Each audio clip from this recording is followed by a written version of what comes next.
All right. Here we go. Welcome in to another episode of Farscast. Farzine Vasugian here with you. Hope you're all doing well. Hope you guys are enjoying the last few days of July as training camp continues to roll along. And it's been quite an interesting one for the Chiefs. Maybe not let's just say it hasn't been the best start for the Chiefs. They've had better starts in past training camps before, but nonetheless, it's not the end of the world by any stretch. It is still something worth discussing. And listen, you guys know me. I will not sugarcoat anything. I also will not overreact to anything, especially with the news right now. So a lot of things to get into here on this episode of the Chiefs Zone. Hope you're all doing well. If you guys haven't done so already, subscribe to the Chiefs Zone. We're all over. We're on Apple, we're on Spotify, Google, all those places, iHeartRadio.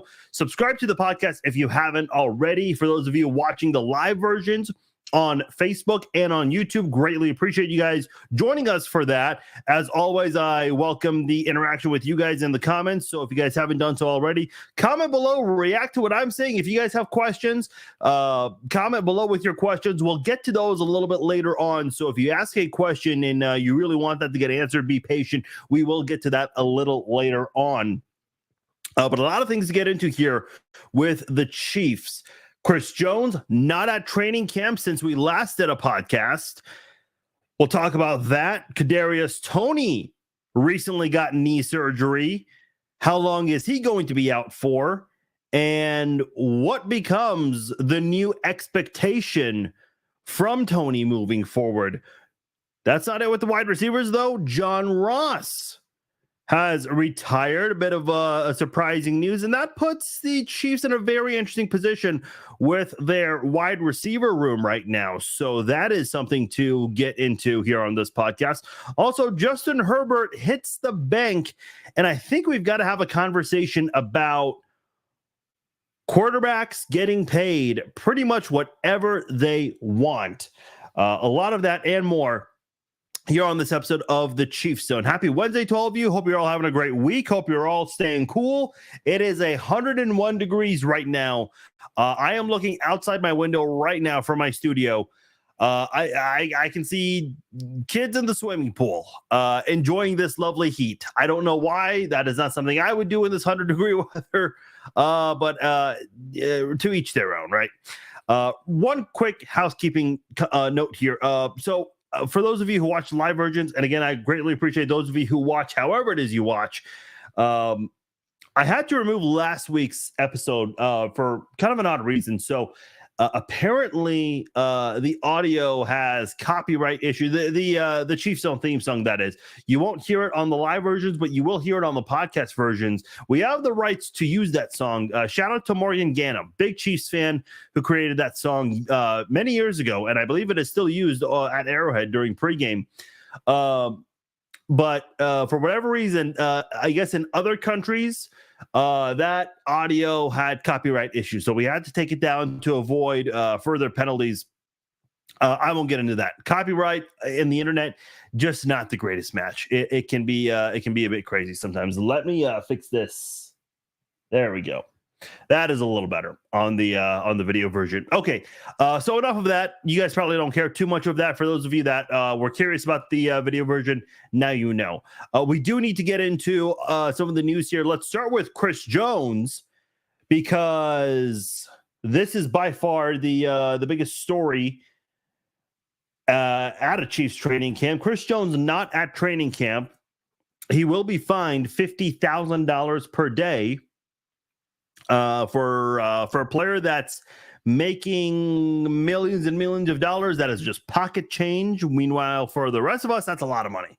So the $50,000 is not really a big deal for Chris Jones. Let's look at the beginning with Chris Jones. He signed a 4-year, $80 million contract shortly before the start of training camp in July of 2020. I use that term loosely because in 2020, training camp was very different. In fact, a lot of the media had no idea how training camp was because practices were closed to the media, to the public, essentially, for all 32 teams. Let's look at the cap hit for Chris Jones in each of the last couple of years since he signed that new deal. In 2020, he had a cap hit of $15 million. In 2021, he had a cap hit of $8.5 million. By the way, these are approximate numbers. I'm not going to read the entire number, but he had $8.5 million in 2021. Almost $29.5 million in 2022. And in 2023, for this upcoming season, he'll be making just north of $28 million. And if you do the simple math and add all of those up, you do get the $80 million that he signed right before the 2020 season. So Chris Jones not at camp because he is seeking a new deal. He's 29 years old. He turned 29 at the beginning of July. And I think when you compare his contract to Aaron Donald's of the Rams, and Aaron Donald just had a monster, he's had a monster career, kind of took a step back this year, and where Chris Jones really took the lead for best defensive player in the NFL. Pro Football Focus named him the defensive player of the year. That's obviously not the AP award for player of the year. But the whole thing right now with Chris Jones at the moment is he's probably in a place where he's demanding at least 28, 29, maybe $30 million. Yeah, sure. When you look at, 4 years, $80 million, you think, okay, on average, he's making $20 million. The contracts just don't work out like that exactly. I just read you the cap hit for each. Every year is a different year for Chris Jones. $50 million in 2020, $8.5 million in 2021, to almost $30 million in 2022, and just a little above $28 million for this year. So listen, I guess we're getting a lot of questions answered because Brett Veach, he was very optimistic about getting a deal done before training camp. We heard reports all summer long from Jeff Darlington and Jeremy Fowler, both from ESPN, and also James Palmer from NFL Network, about how this was going to get done before the start of training camp. At the ESPYs, when the Chiefs just dominated that night, Patrick Mahomes won Best Male Athlete, Best NFL Player, and the Chiefs won Best Sports Team, NFL and all of sports. 4 Chiefs players were there to accept the award from legendary Mike Tyson, and Chris Jones was one of those 4 guys. And when he got on the mic, he had a very interesting speech. And one of the people, he actually, the first person he thanked was Brett Veach, which gave a lot of people confidence that this was going to get done before training camp.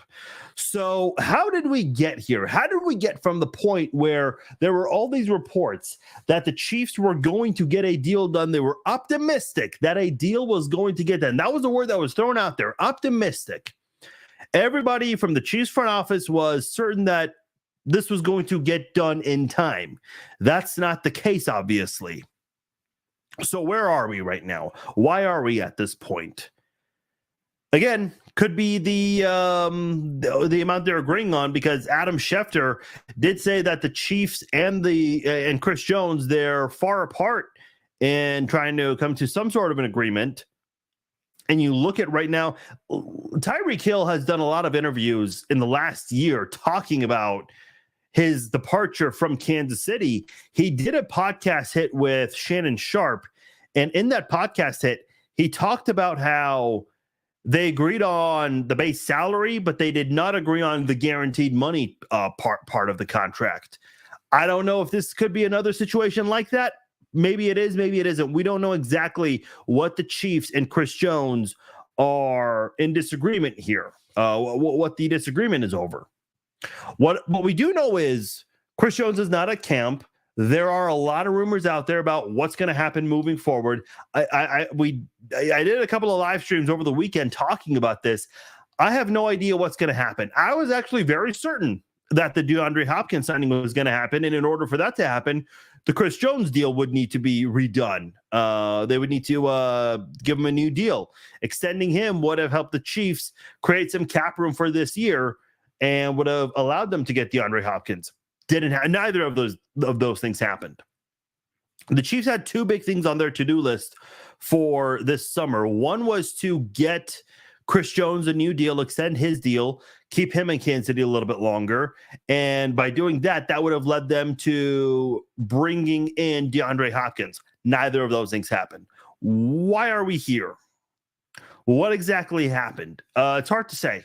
Again, I've given you guys my thoughts on what it could be. Perhaps the base salary, the guaranteed portion of the contract, the guaranteed money portion of the contract. Not exactly sure what the disagreement is, but again, Chris Jones not at training camp, and this is arguably one of the biggest difference makers on the defensive side of the football in the NFL right now. If you lose him, what happens here? What do you do? What can you get out of him right now? I'm not saying I wanted to come down to that, but perhaps we have to start considering that if they are, quote, far apart, as reports indicate. Listen, I said this in the offseason a couple of times, and people refuted what I was saying. Look, you have to worry about keeping Chris Jones. Next offseason, you got guys who are eligible for new contracts and guys who might hold out. Guys like Creed Humphrey and Trey Smith and Nick Bolton, 3 big-time players who you drafted in 2021, and they were all non-first-round draft picks. 2 of them in the 2nd round, 1 of them in the 6th round. And for those guys to thrive the way they have since coming to Kansas City, they're in position to demand a new deal. They're all probably going to want a new deal. And listen, after that, you got to think about L'Jarius Sneed. He stepped up and had a better 2022 season after a bit of a step back in 2021. Had a good 2020 season. Only knock on him that year was the availability, but when he was available, he was pretty good. Had he played a full season, he probably would have been in the running for Defensive Rookie of the Year. I'm not going to get too much into that right now, but my point is L'Jarius Sneed is another player you got to think about. Chris Jones, listen, no logical person here is saying that Chris Jones does not deserve a contract. The logic here from some people, and this has led to arguments online from good old Chiefs Kingdom, because that's the only way Chiefs Kingdom knows how to have a discussion. God forbid anyone has a rational disagreement on anything. But the logic here is maybe you don't extend Chris Jones. Maybe we have seen his last snap in Kansas City in a Chiefs uniform. Maybe we have seen, or maybe we will see his last play at some point this year. We don't know. What some people are thinking is that maybe Chris Jones' time in Kansas City could be numbered, because at this point, you got to understand something. If you keep Chris Jones, great. That's great news for your defense. That's not great news for Patrick Mahomes in the long run. Think of Super Bowl 55. I know that's not a Super Bowl any of us want to think about. That game sucked. But for the sake of this franchise moving forward, Super Bowl 55 was kind of a statement to the organization that, look, yeah, it's great. You've got this MVP caliber type of player, but in order to maximize his potential for his entire tenure in Kansas City, because the Chiefs did give him that massive extension of what 10 years, making it a total of 12 years at the time he signed the contract. And we're in year 9 of that extension. So in order for Patrick Mahomes to maximize his potential, in order for him to play at his best his entire time here, you've got to make sure Patrick Mahomes has the best offensive line possible during his time in Kansas City. Right now, he's got a great offensive line. He's got by far the best interior offensive line in all of football. There have been some recent polls done by NFL executive scouts and coaches where they are asked to give their list of the best quarterbacks, running backs, interior offensive linemen. For interior offensive linemen, Joe Thuney was number 2, the second best interior offensive lineman in all of football. Creed Humphrey was also in the top 10. Now, I don't know where Trey Smith was, but I think I saw a couple of tweets indicating that he was not too far behind from the top 10. So you've got easily the best interior offensive line in football. You had 2 bad offensive tackles last year that were numbers 1 and 2 in quarterback pressures allowed. The Chiefs have gone out there and have made some changes, bringing in Jawan Taylor from the Jacksonville Jaguars, one of the more better right tackles in football, and also Donovan Smith, a very experienced left tackle. He's had some experience, had some good years and some bad years. So you're hoping that he can step it up and revert to one of those good years that he's had in his past. See, Donnie in the chat made it very interesting. I can't keep everyone. This is what I was saying for a long time. You have to pick and choose who you're going to keep in this organization moving forward. If you gave Tyreek Hill what he was asking for last summer, awesome. Patrick Mahomes would have had Tyreek Hill and Travis Kelce for a few more years, but that would also put you in a bind with the salary cap and trying to keep guys like Chris Jones, guys like Creed Humphrey, which, we haven't crossed that bridge yet. We will very soon, though. After Super Bowl 58, hopefully that ends in the Chiefs hoisting the Lombardi once again for the second year in a row. But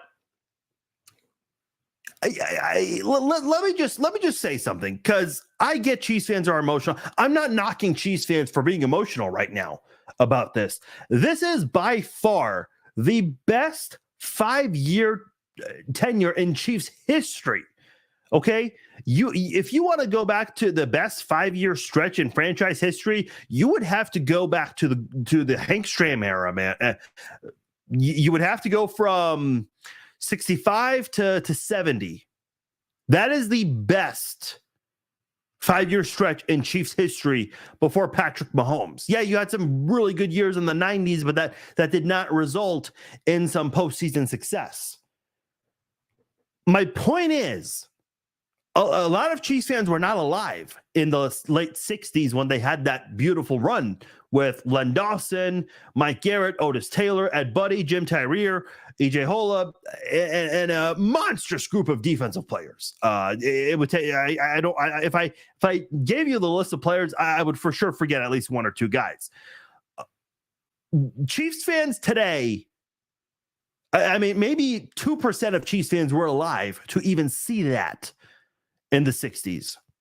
98% of Chiefs fans right now are witnessing football that they have never witnessed before. This has always been a very passionate fan base. It's funny because Chiefs haters love to knock on this franchise and talking about how Chiefs fans were not around until Patrick Mahomes showed up. Really? What about in 2013 and 2014 when they broke the Guinness World Record for loudest stadium in the world? In the 2000s and in the 90s, they've always been tabbed as the loudest stadium. In 1990, this was before I was born. In 1990, John Elway was bitching at the refs that fans at Arrowhead were too damn loud. So Chiefs fans have been around for quite some time. This has always been a fan base that has wanted to see success, and they were impatient in 2012, flying all the banners, wearing black at the stadium to make a statement to the front office. So listen, I can understand Chiefs fans right now being emotional because with this 5-year stretch, okay, Patrick Mahomes is your number 1 fan favorite. So is Travis Kelce. So is Chris Jones. Guess what? So is George Karlaftis, even though he's only been here a year. A lot of people have fallen in love with the guy. A lot of people also have fallen in love with a guy like Justin Reed. Even though he's not a household name, people have come around to like him because of his contributions and his leadership to the team. Creed Humphrey, Trey Smith, Isaiah Pacheco. I mean, it doesn't matter where you look at with this Chiefs team. There are fan favorites all across the board with this football team. Harrison Butker and Tommy Townsend, special teams, they're people too. So I'm not here to knock Chiefs fans for being emotional over the fact that they could lose Chris Jones. I did 2 Super Bowl jersey giveaways after the Chiefs won Super Bowl 57. I did one on Twitter and one on Instagram. Both of the winners asked for a Chris Jones jersey. And I kind of feel bad for those guys because they might have received a jersey that they might not be able to wear. I mean, you could still wear it, but let's be honest, fans don't like to wear jerseys of players that are no longer with the organization. So this is, Jerick McKinnon, Blake mentioned. Yeah, Jerick McKinnon, another guy who's become a fan favorite, big fan favorite in Kansas City. So again, I'm not knocking on Chiefs fans for this, but I think what Chiefs fans need to understand is you're at a point right now where you're realizing you can't keep everyone. Remember the day Tyreek Hill got traded, March the 23rd? That morning at 8 a.m., March 23rd, 8 a.m., did anyone have any inkling or any hint that Tyreek Hill was going? No. That morning, the news came out, Tyreek Hill's on the move. Everybody was thrown off by that. I actually remember where I was. I was at the beach in Cancun, just on my phone, like, what the hell is going on here? And when he got traded, everybody was shocked. Everyone was, Chiefs fans were stunned. They did not see that coming. Let me tell you guys something. There have been some fan favorites who have moved on from this franchise, or the Chiefs have moved on from them, maybe a better term here. For instance, Alex Smith. Yeah, it got to the point where people were ready to move on from him because they realized the ceiling with him. But he's not the only guy. Let's not forget about Kareem Hunt. Let's not forget about Tyrann Mathieu. Let's not forget about Tyreek Hill. Let's not forget about Marcus Peters. All of those guys were traded, cut, or they let them walk for completely different reasons, right? Kareem Hunt got into some trouble. Marcus Peters just, did not see eye to eye with the organization. Tyrann Mathieu, I think the Chiefs just were ready to move on from him. Who am I missing? I think Alex Smith is the only guy I'm missing from that list. Yeah, they were just ready to move on from him because they had Patrick Mahomes in the wings, ready to go. My point is, this franchise has moved on from some great players over the last couple of years, or the last few years, I should say. If they were to move on from Chris Jones, it would suck. And I think it would be a big step back for the defense, but I don't think it's the end of the world for the Chiefs. People thought that the sky was falling when Tyreek Hill got traded. Remember all the predictions? Oh, the AFC West, the Raiders are getting better. They got Devontae Adams and they forced Tyreek Hill out of the division. Oh, look at the Chargers. They got JC Jackson and Khalil Mack. Look at the Broncos. They got Russell Wilson. Oh boy, the Chiefs are screwed. Ended up being the complete opposite, right? You had, let's not go over it too. It's going to take too long. The Chiefs swept the AFC West, right?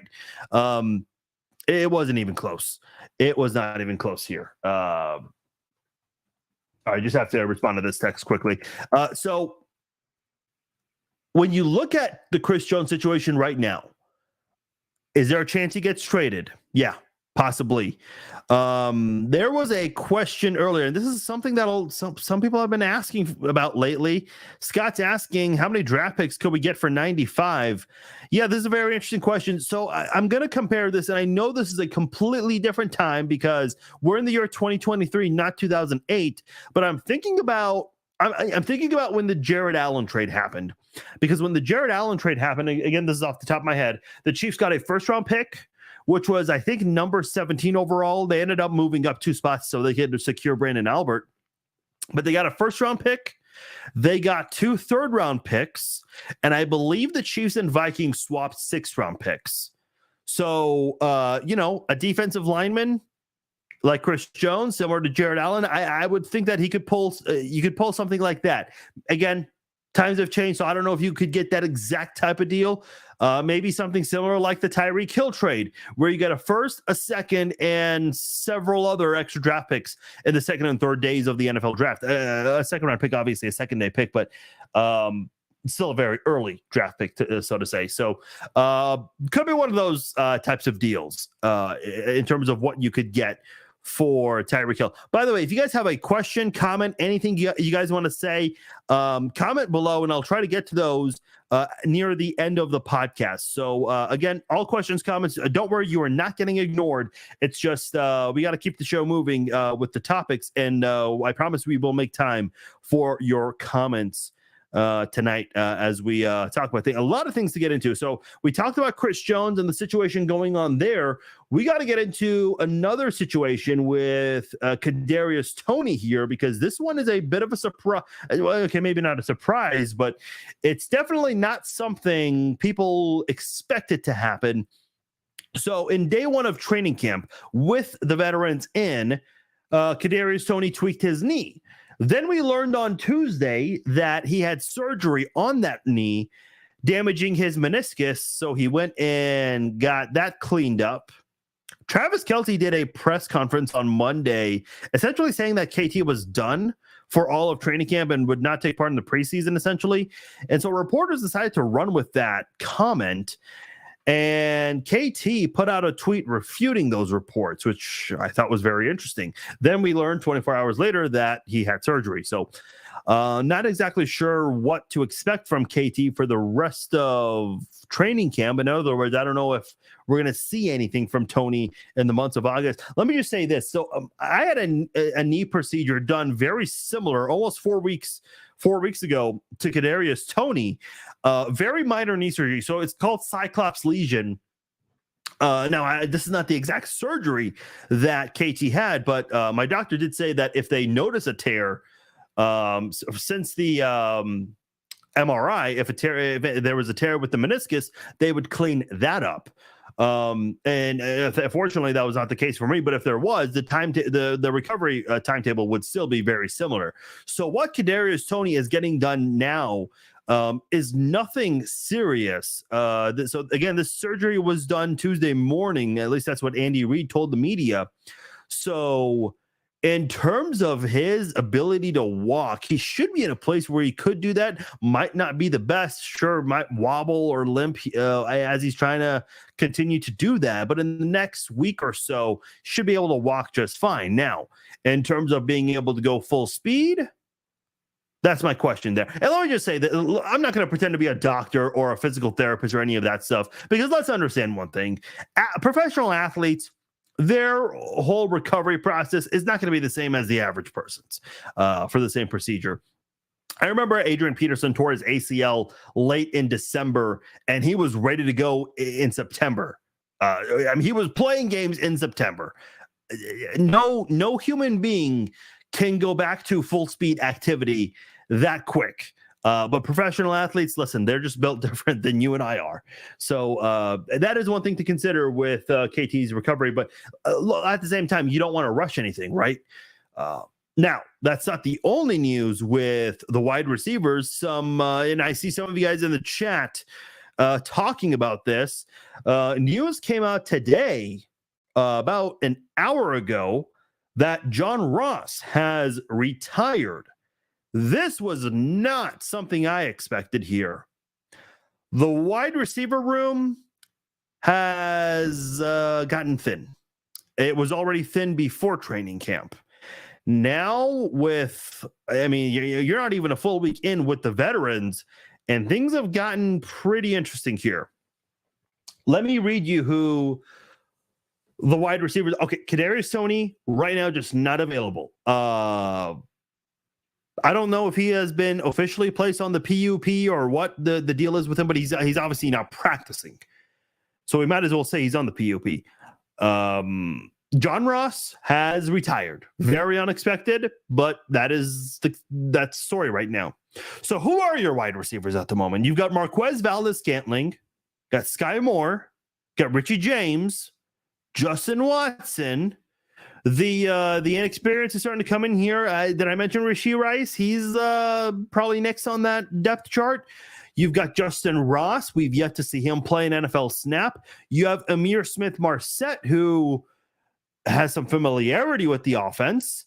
You've got Cornell Powell, who has hardly played a snap, but he's been around since 2021, so he's familiar with the playbook at least. Now we're getting into names that we're not really too familiar with. Guys like Kekoa Crawford, Ty Freifogel, Nika Remigio, an undrafted rookie.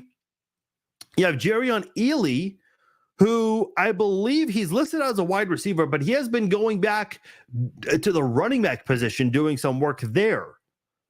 So, given some of the news with the receivers like Kadarius Toney and John Ross, maybe Jerrion Ealy returns back to the wide receiver group. I don't know. I'm not quite sure what's going to happen there, but the wide receiver room is not thin. Is this anything to panic about right now? No. I mean, the world's not coming to an end. You know, none of that stuff is happening right now. But the wide receiver room right now is not where you want it to be. Certainly not where you want it to be. Kadarius Toney was the guy touted to be the number one guy coming into the season. And right now, your number one guy, there is some uncertainty as to whether or not he will be available for week one. And let me just say this. I don't mean to knock on the Chiefs for this, but I do not trust them right now with handling wide receivers. Did you see how they handled McCole Hardman last year? Putting that 21-day deadline on him, and they did not activate him until the 11th hour. And I mean, it was just the McCole Hardman situation was just odd. And even coming back, it just seemed like they rushed him back into things. Juju Smith-Schuster dealt with a lot of injuries. Kadarius Toney dealt with injuries last year. In fact, all three of those guys, if I recall correctly, got injured during the AFC Championship game. So right now with your wide receivers, there's not a lot of there aren't a lot of guys that you can lean on and say that these are some viable options here. MVS, let me just say about MVS. I know a lot of Chiefs fans were kind of uncertain about him last year. I was excited about MVS. I thought he was going to be a good number 2 behind Juju Smith-Schuster. If you guys recall, the MVS signing happened, I believe, shortly after Tyreek Hill was traded away. Now MVS probably finds himself in a spot where he might need to be the number 1 receiver. He's got the speed. He's got great speed. We didn't see him showcase that last year. So you might need to see some of that this year. I'll tell you what, man, if you're Andy Reid, if you are Matt Nagy, you've got to get creative with this offense right now, because we know guys like MVS and Sky Moore, Rashee Rice, Richie James, Justin Ross. We know those guys have some good speed, but we haven't seen these guys go out there, especially guys like Justin Ross and Rashee Rice. They've yet to play an NFL snap. Sky Moore has played in the NFL, obviously, last year, but he didn't have significant snaps last season for a second-round pick. Odds are those guys are going to be playing a lot of snaps this year. A lot of snaps.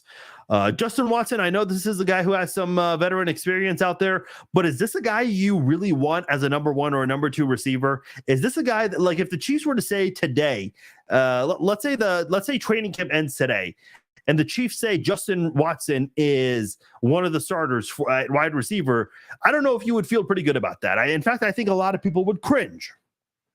I think Justin Ross is good at providing depth. I don't see him as a guy that could be a key starter for your offense.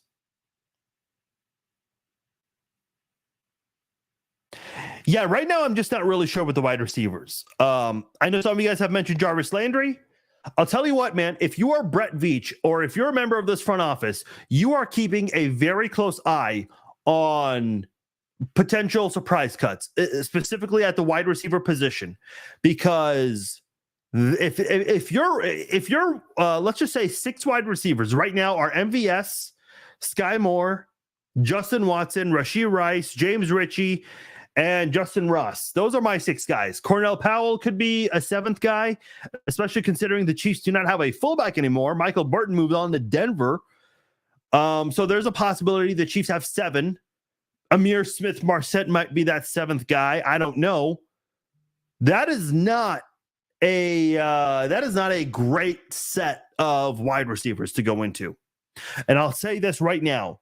If Patrick Mahomes is going to repeat as the MVP and also help the Chiefs repeat as Super Bowl champions, either the Chiefs found a key wide receiver to bring in, or Patrick Mahomes found a way to bring out the best in a lot of these guys. If Patrick Mahomes wins the MVP again, it's probably because he found a way to bring out the best in Sky Moore and Rashee Rice and James Ritchie and MVS and Justin Ross. And I'm not saying Kadarius Toney won't play. Kadarius Toney will play a snap this year. He will. That type of knee procedure is not going to sideline you for the entire year. It's just not.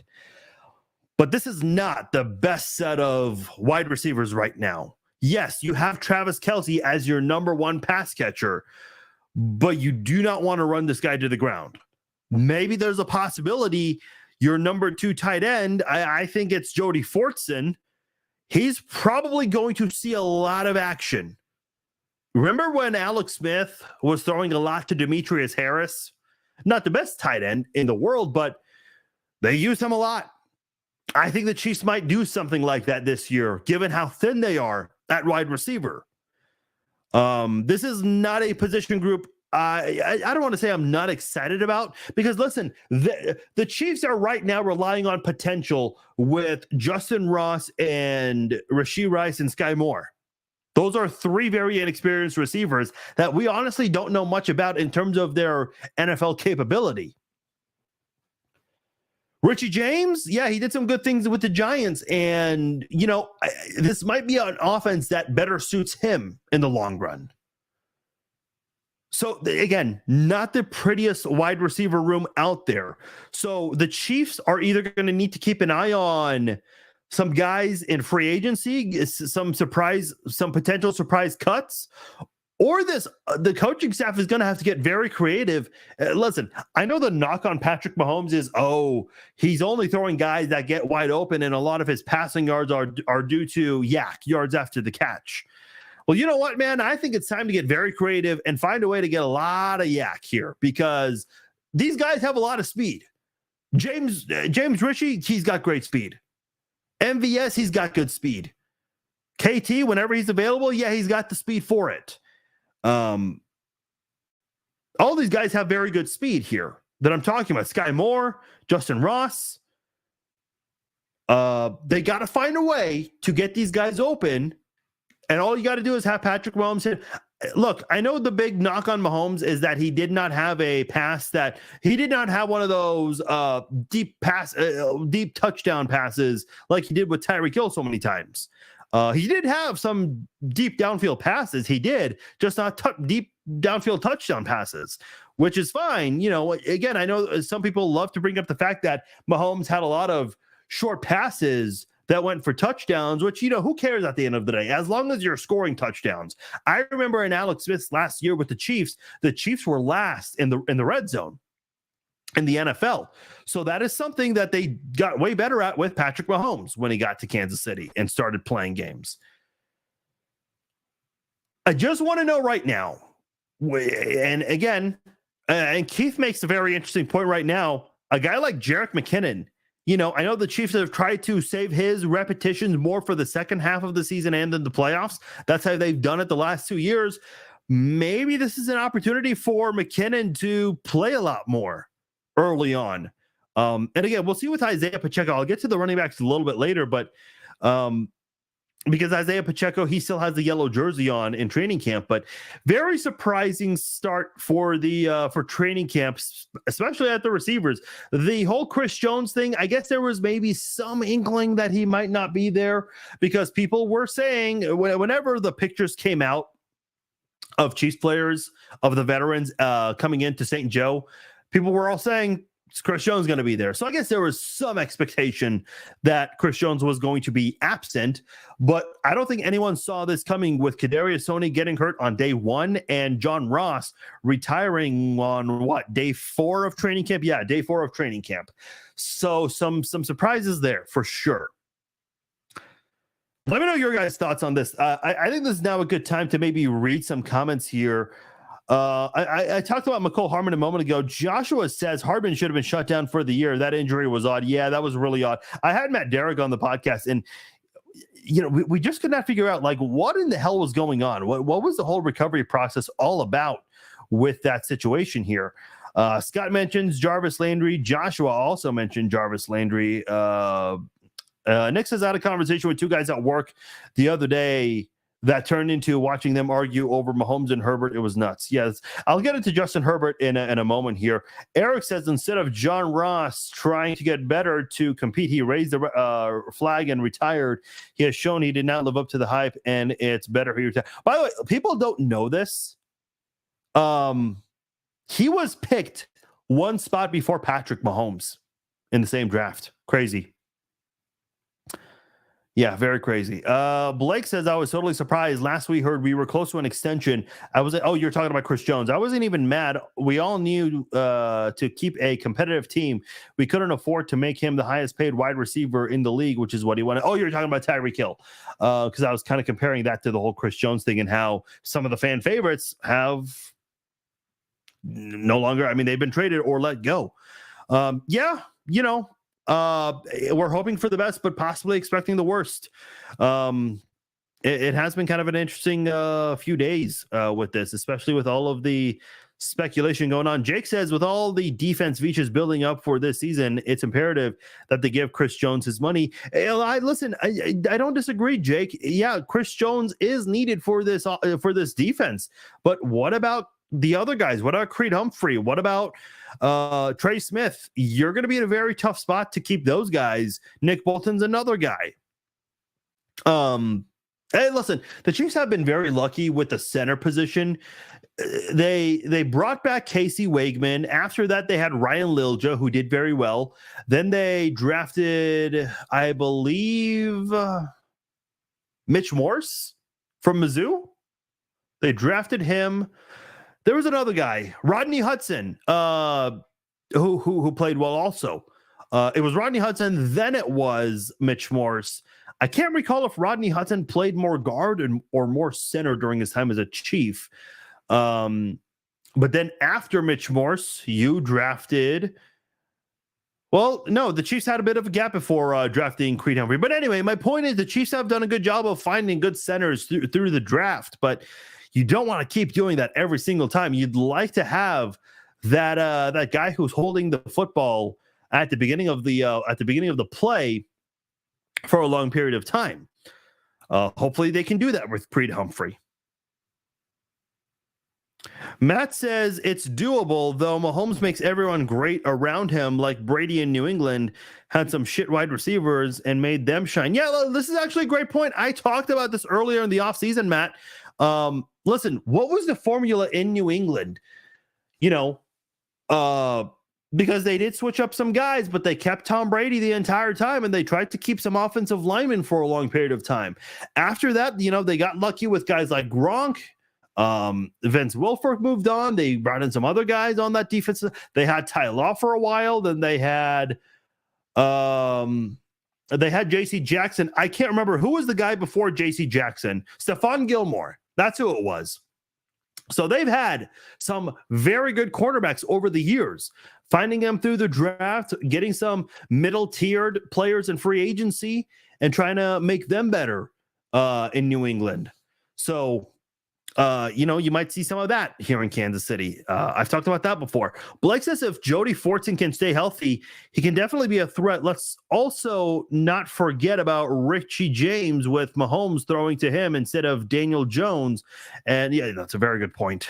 And let's also not forget about Jet McKinnon receiving abilities. Yeah, someone mentioned McKinnon's. I believe Keith mentioned that as well. So, you know, you get, again, this is probably an offense where with the coaching staff, they're going to need to get creative. They're going to need to come up with some things to try to ease the pain with. Listen, I'm not here to say John Ross is a major loss here for the Chiefs, but you were hoping that he could at least get a chance to prove himself to the point where he could prove his potential as being the 9th pick in the draft. Unfortunately, that's not going to be happening in Kansas City. So you're going to have to move on from that. Kadarius Toney, when is he going to be available? And not just available to play, but available to go full speed, to be able to play like a number one receiver, like the Chiefs have been talking about, as the guy to try to make him the number one receiver, hopefully for years to come, because this could be Kadarius Toney's last chance to really prove himself. Because if he does not stay healthy, boy, not a lot of teams are going to be calling his agent in a hurry to bring him in. They'll be interested in his potential, but they'll have their hesitations as well with him. Okay, we got to move on here and talk about Justin Herbert. By the way, please keep the comments coming. I love the interaction. I appreciate all of you guys who are doing all of that on the Facebook page, also on the YouTube page. I know on YouTube we're kind of young and building on there. So if you guys haven't done so already, search the Chief Zone on YouTube. You guys can also watch our live streams on YouTube. I know if you're on your iPhone doing other things, I know it's easier to have YouTube in the background versus Facebook if you guys are listening to the podcast live. So be aware, guys, YouTube is an option. Please subscribe to the YouTube channel. Definitely need some help getting that going as well. Okay, Justin Herbert. This guy hit the bank. Let me pull up the exact deal. Justin Herbert contract. Should have done this before. I believe it's a 4-year, $262.5 million deal. Yeah, that's what it is. Okay. This is getting out of control here. Quarterbacks are getting whatever the hell they want. For those of you on the watching the live version, Nick, the YouTube name is the Chief Zone. Just one word. Just type youtube.com/@the-Chief-Zone and you should find it. Okay, I'm going to put up something on the screen for you guys. For those of you listening to the podcast version, I will explain this in a second here, because I have a graphic I created of the top 10 paid quarterbacks. Now I have 11 because there is a tie for number 10 with Daniel Jones and Matthew Stafford. So what I have here, I have the top 10 quarterbacks, starting with Justin Herbert and going all the way to the two guys tied for number 10 in Daniel Jones and Matthew Stafford. In the middle column, I have the AAV, the average approximate value. In other words, how much they're making per year on average. Now you'll see Patrick Mahomes right there. It says $45 million. He's not making $45 million this year, though. It is, I think the number is like $37.9 million. So again, this is an average. So don't get confused with any of that. But we are taking their full contract and we're doing the average like that. So hopefully that made sense. For those who did not know what AAV meant. Playoff record is the third column here, okay? Let's go to number 1, Justin Herbert. He is getting, on average, $52.5 million per year. He's got a playoff record of 0-1. Lamar Jackson, he's number 2 on this list, getting $52 million a year. He's 1-3 in the playoffs. Jalen Hurts is third on the list at $51 million. And he's 2-2 in the playoffs. Your top 3 guys who are all making more than $50 million per year do not even have a winning playoff record. And teams are just saying, here, have my money. Here's a check with as many zeros as you want on this. Number 4 is Aaron Rodgers. By the way, this is already out of date because I created this in the middle of the night. That's what I do sometimes when I wake up in the middle of the night. I just create graphics on my phone. But Aaron Rodgers, so a report came out that Aaron Rodgers has already taken a pay cut. So bear with me on this. If you notice, I have a trophy emoji next to Aaron Rodgers' name because he has won a Super Bowl before. Aaron Rodgers is the only player on here who is in the top 5 that has at least 10 playoff wins, and has a Super Bowl under his belt. Number 5 is Russell Wilson. He also has a Super Bowl, but he has a 9-7 playoff record. Now, perhaps he earned that Broncos deal given his accomplishments, but so far it just has not looked very good. Kyler Murray, just like Justin Herbert, is 0-1 in the playoffs. And a disaster year for the Cardinals. It might be another disaster year, an even worse disaster year for the Cards. Kyler Murray is 0-1 in the playoffs. Deshaun Watson is 1-2 and has not played a full season of football in quite some time. He's number 7 and has $46 million per year on average. Patrick Mahomes is number 8 on this list. He's got $45 million per year. He's 11-3 in the playoffs. By far the best playoff win percentage, and he's the only guy on this list that has 2 Super Bowl rings. He's the only active quarterback that has 2 Super Bowls. I know a lot of people are going to say, oh, you forgot about Jimmy Garoppolo. Folks, I'm not counting backup quarterbacks. All right. I'm just not. Number 9 is Josh Allen, 43 million, 4-4 playoff record, and then tied 10th, Daniel Matthew Stafford, each with 40 million. Daniel Jones is 1-1. Matthew Stafford, he's got a Super Bowl, a fairly recent Super Bowl win. He is 4-3 in the playoffs. So those are your top 10 quarterbacks. And you look at the top 3 guys right there. They don't have a winning playoff record. Lamar Jackson, the guy has a losing playoff record. And they gave him the highest paid contract at the time. Okay, if I'm a running back right now, okay? If I'm a running back, because look at the situation with running backs, and I'm not here to make a big segment with running backs, but I think a case needs to be made with the running backs right now. I know Saquon Barkley just got his deal. Josh Jacobs is kind of just, his situation's, still uncertain right now, but the running backs are trying to figure this shit out. Dalvin Cook and Kareem Hunt have not been signed. And listen, I know something came up with Dalvin Cook as to why he may not be signed, but if I'm a running back in the NFL right now, I'm saying, look, you guys are giving Lamar Jackson a shit ton of money, but you're not willing to pay running backs? Justin Herbert just choked against the Jaguars. You're not willing to, you're still willing to give him that money, but you're not willing to pay us? Austin Eckler just had a big rant about running backs recently. How do you think this sits over with him? Listen, I understand 15 years ago, the running back position is far different today than it was 15 years ago.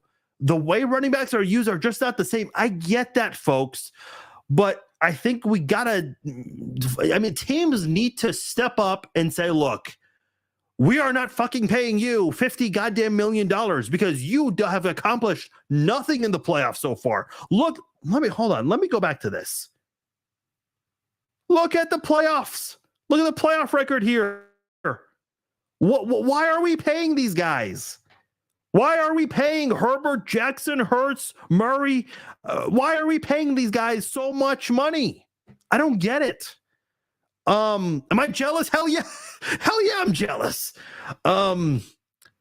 Look, there's a reason why so many kids growing up want to play sports, okay? You get the money. You get the goal. Have you seen Patrick Mahomes' house on the show Quarterback? Okay, the photos of his house outside went viral. On the show, they actually give you a tour of the inside. Patrick Mahomes has a full-on basketball court. And we're talking about those basketball courts where they have, okay, obviously you got the hoops from each end, but then you also have those on the side, you've got 4 additional hoops. He has that kind of a gym in his house, a basketball gym. I know Brittany on her Instagram, she does Q&As from time to time, and she was asked, how many houses and cars do you have? And she admitted that they have 3 houses and 7 cars. This is why kids want to be professional athletes. They want a Lamborghini. They want what does Elon Musk own? Oh my God, how do I forget the name? Tesla. They want a Tesla. They want a Cadillac. They want, one of those nice, sweet Jeeps that they can drive in the summertime. What's going on here? We're just handing money to quarterbacks who have hardly. What has Lamar Jackson accomplished? I don't blame running backs for being pissed off, man. You're paying $50 million. Okay, Jalen Hurts, I can understand. This guy just took you to a Super Bowl and was in the running for MVP. But LJ and Herbert, and listen, I like Justin Herbert. I really do. But how do you earn that contract after blowing a 27-0 lead in the playoffs? I mean, how do you let this happen if you're the Chargers? I don't understand the logic there. So, congratulations to the quarterbacks, man. The quarterback position, it is when Patrick Mahomes signed his extension, McCole Hardman tweeted a joke, but kind of was not a joke. He said, even if the pass is overthrown, it's still my fault. He's not wrong. He's not wrong. Listen, I don't expect fans to be experts or scouts or anything. I know there are some fans out there who pretend to be film analysts, which I think is funny. But if Patrick Mahomes and a wide receiver are not connecting on a pass, if something's overthrown, who do you think people are going to blame? Are they going to blame Mahomes for overthrowing it, or are they going to blame the receiver for not running the route properly on time? They're going to blame the receiver. No one's going to blame Patrick Mahomes. No one's going to blame Patrick Mahomes. They're just not. Anyway, William says that's crazy that this is all happening during camp. Yeah, that's a really good point. I'd be very curious, like what led John Ross to retiring? Nathan traded his Herbert Mini for a Montana Mini.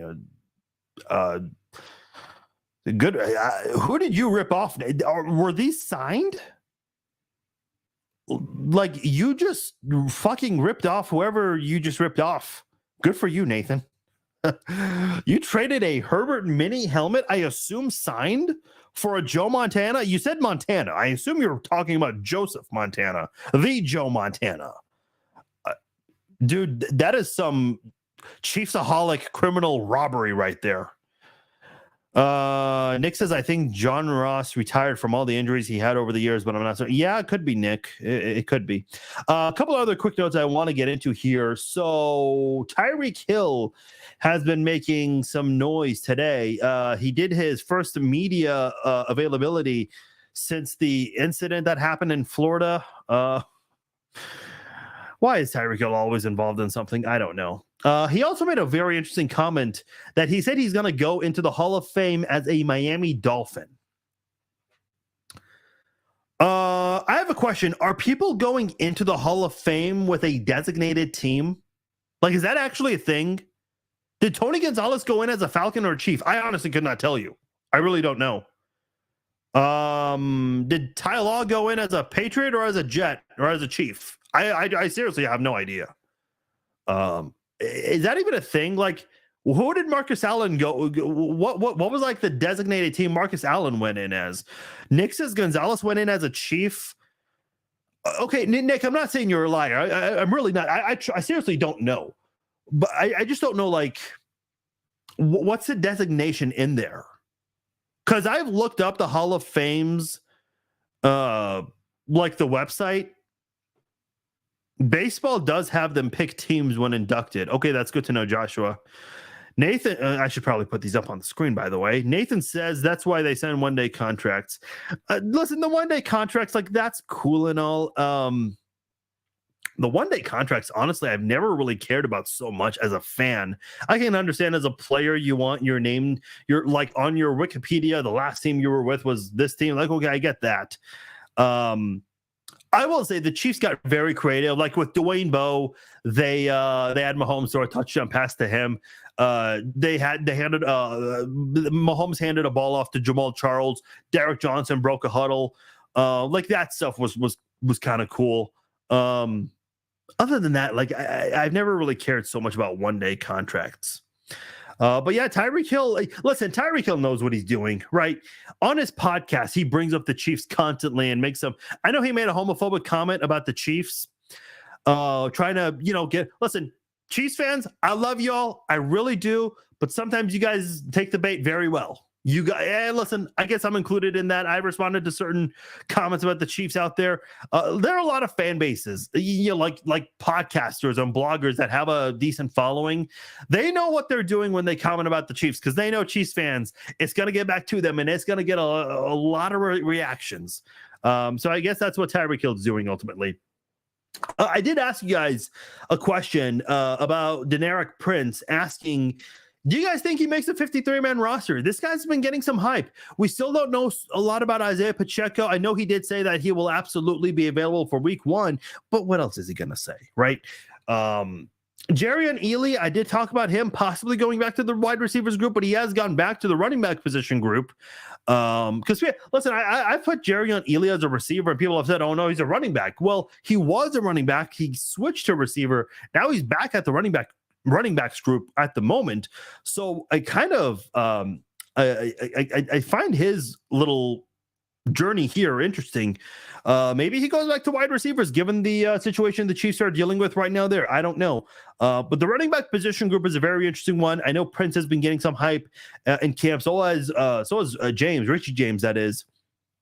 So I think that is something to keep an eye on.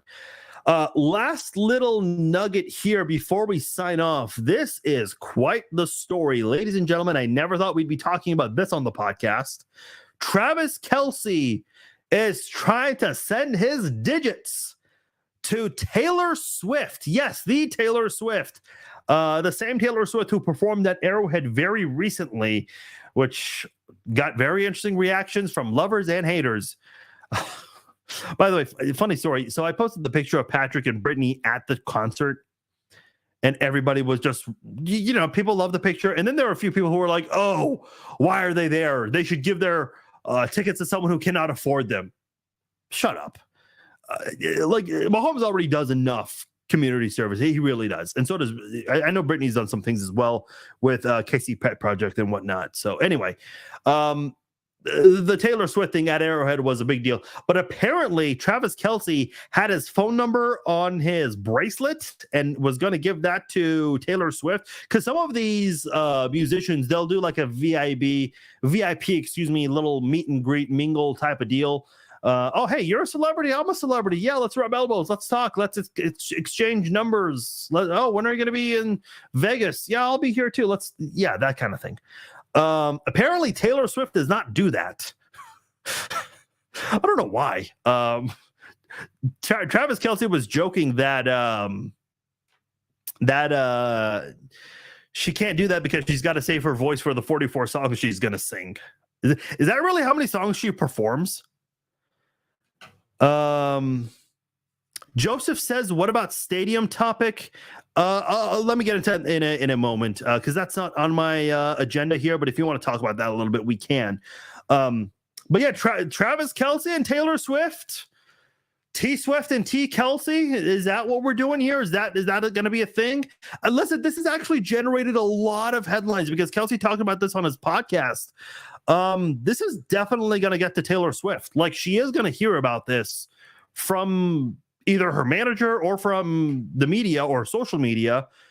Travis Kelce, I mean, listen, if you were not able to get a chance to talk to her backstage, you got a chance now, because this has generated a shit ton of headlines. So this will definitely get to her one way or another. Okay, last quick thing, and I'm going to get out of here. But Joseph wanted to talk about the stadium. Okay, so I'm going to be honest, I'm not a big baseball guy, but I am following the whole Royals thing. I know John Sherman put out a 2-page letter yesterday that not a lot of people were happy about. People were just like, even the things he said, like, I don't think he said anything terrible. He basically made it clear that, hey, look, the progress this year is unacceptable and we need to make it better. I was saying this for a while. Like, if the Royals are going downtown, what is the point? Because outside of 2015 and 2014, 2 remarkable years from the Royals, and after those years, there have only been a couple of good years. 2003, 2013, and 2016. So you've had 2 top-notch seasons and 3, kind of solid average seasons. Outside of that, every single year with the Kansas City Royals in my lifetime has been shit. Now, I know what a lot of people are going to say. By the time the new stadium will be open in 2031, which is 8 years from now, a lot can change. Folks, I get that. But in my lifetime, with so many different changes with the Royals, the quality of play has been the same. The people don't go to Kauffman Stadium because they're dying to see the product on the field. Outside of those 5 years I've mentioned, people go to the stadium just kind of more for like the novelty at this point. The stadium, it's beautiful. I've heard it's one of the best in all of baseball. Even though it's not in a downtown venue, it's still it's a great view with the fountains and whatnot and all those things. I just don't know exactly, if this is worth it for the Royals, because if your quality of play is not going to improve, dude, you're going to be spending $2 billion on the stadium downtown. What is it going to seat a lot of empty people? Listen, I got a comment once from somebody saying, well, a lot of young people live downtown and they would love to go to games. People are not going to go to games. Listen, there's a lot of things to do downtown. The downtown scene in Kansas City has grown a lot. Ever since we've had Power and Light and the Sprint Center, which is now the T-Mobile Center, that area has grown quite a lot over the years. All right. There are a lot of things to do from right in the middle of downtown, the city market, that area. And when you look at places like, what's it called? The place where they have Mission Tacos. Oh boy. That area escapes my name right now. That little area, that part of downtown, I consider it part of downtown. I just cannot think of that. It is like right just north of Union Station, the Crossroads. Thank you. Yeah, the Crossroads area. There's a lot to do in that area. I just don't know if this is a good idea unless the Royals make progress. They've got a few years to do it. I just don't have any optimism in them doing that. So where does that leave the Chiefs? I know the Chiefs are so huge on tradition. Clark Hunt was just asked recently about a possibility of alternate jerseys, and he kind of shut that down because a lot of people online have been talking about that. He kind of shut that down by basically talking about how the red and white is essentially a huge part of the tradition. So don't expect the Chiefs to do any of that. Ultimately, I guess that's a pretty good sign that the Chiefs might not leave Arrowhead. And I know Mark Donovan, the president, leaned more towards renovating the stadium. Okay. I mean, listen, Arrowhead's what is it? Isn't it the third or fourth oldest stadium in the NFL right now? I don't know what much more you could do with renovations. What could you do that you haven't done before? Because renovating in a brand new stadium, I mean, those are two completely different deals. Listen, I went to Allegiant Stadium last August for a concert. Beautiful stadium. It's a great stadium to go to. I would love to see SoFi Stadium. I hope to make that trip in the next year or two. I don't think it's going to happen this year. I'd love for that to maybe happen next year. I've heard a lot of great things about SoFi and Allegiant Stadium during football games. I have not seen a Chiefs Raiders game yet, maybe in the future, but man, I'll tell you what, if the Chiefs are going to invest money in renovations or a new stadium, just do it right. And again, I don't care where you do it. I don't care if you do it in Kansas City, Missouri. I don't care if you do it in Kansas City, Kansas. By the way, if you're one of those people that's threatening to boycott the Chiefs if they move state lines, stop it, okay? If the Chiefs are continuing to play at a high level, if they move to Kansas, you will 100% still support. Raiders fans are still supporting their team, and they move to a completely different area. The Chiefs would only be moving 10 minutes away. So let's calm down with the whole state line thing. By the way, I don't think the Chiefs are leaving Missouri. I just don't. If they go to Kansas, the only area I think that would make sense would be in the area where you have the Legends and Hollywood Casino. There's a lot of open land in that area. I think that's the only logical place you could go to. There's a lot of space in that area. A lot of space. Some people could park at the casino or at the Legends and walk, or the Chiefs could have their own parking lot and people can park there for a higher price. If they destroy Kauffman Stadium, they can just build it there. Keith says, yeah, that's possible. I saw some people throw out the possibility. So if you guys pull up, not Allegiant, Gillette Stadium on your maps, on your phone, you'll notice that it's kind of like Sporting KC's stadium, where you have Sporting KC and then you have the shopping center right there. A lot of places to shop, eat, drink. What if the Chiefs did something like that, where if they do tear down Kauffman Stadium, they could turn that into like a little mini shopping center area where you have a place to eat. But at the same time, that area is really not conducive to a shopping center either. So I don't really know if you want to do that at the same time, because listen, the Truman Sports Complex is really in the middle of nowhere. It really is. I think that's what the Royals want to do. They really want to go to a place where it's not in the middle of nowhere. It's in the middle of somewhere. I would like for the Chiefs to do the same thing. I would like Final Fours. I would like WrestleManias. I would like, big superstar concerts. I know they just had it with Taylor Swift, but wouldn't that have been a little bit more ideal with a roof over the head? And I know what a lot of people are going to say. If you do have a new stadium with a roof, if it's an indoor stadium, you take away one huge tradition, and that is the flyovers during the national anthem at Arrowhead. That's a huge deal to even to the front office. A retractable roof. I suppose that's always a possibility. I think that is something the Chiefs should certainly consider. Listen, I don't know how much I like the idea of renovating a stadium.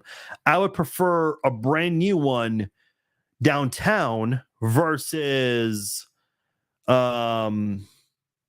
renovations. Because they just listen. 20 years, that's not brand new, but it's not old either.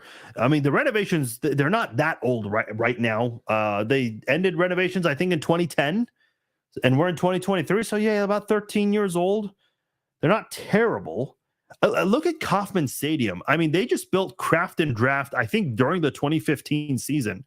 That's one of the nicest places to go to watch a game. The audio, the speakers there are not great, but who really cares, honestly? It's a great place to eat, drink, watch a game. My brother and I have done it multiple times. It is a fun place to go. Rivals Sports Bar, also a good place. Now, they've had that, I think, since the beginning of the renovations. So if you do that with the Chiefs, what are you going to do? Are you going to have like sports bar restaurants, that kind of thing? I don't know. A couple of quick comments, and I'm getting out of here. Sean says years ago they were trying to get a Super Bowl, and one of the requirements is to have a roof. Clark Hunt said no and just did renovations. Yeah, Sean, you raised a good point. I remember that in 2005. But they still gave a Super Bowl to the Jets and Giants, and they got an outdoor stadium in the cold. Joshua says do it right and keep it an open stadium. Keith says they can they could build a new stadium where Kauffman is. Yeah, that's a good point. Last comment from Nick: if they build a new stadium, I gotta get out to KC to Arrowhead. I've never seen a game live. Yeah, dude, make it happen, man. I don't get a chance to go often. I like to watch more from home, honestly. I do go to Arrowhead every once in a while. People always ask me, they're like, why are you never at Arrowhead? Well, sorry, I got a cool man cave that I like to sport it in, which is, by the way, where I'm going to be going downstairs, exactly 2 floors down, to watch the U.S. women's national team.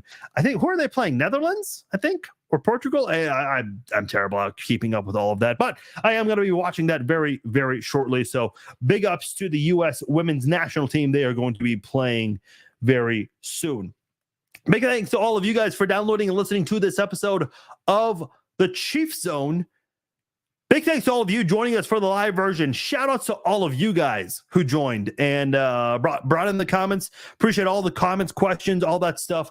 Keep them coming, both on the Facebook page and on the YouTube page. I can track both of them at the same time. But by the way, guys, if you haven't done so already, please click like on the video and also share this video as well. I'm trying to do the Chiefs Zone. We just brought it back, so I want to get the word out there to as many people possible. So if you guys can help spread the word, that would be greatly appreciated. So give this video a like and also share the live stream as well, because we are going to be doing the podcast live stream. We're also going to be doing Red Friday live chats. So join us for the Red Friday live chats. Different times every Friday. It just kind of depends what I have going on Fridays. But we are going to do another Red Friday live chat this Friday, so join me for that. That will not be on the Chiefs Zone podcast links, so that is going to be exclusively for Facebook and for YouTube. All right, big thanks once again to all of you. Subscribe if you haven't done so already. Share the links on the podcast pages and on Facebook and YouTube. I am Farzin Vasugian. I am out of here. Enjoy the rest of your week.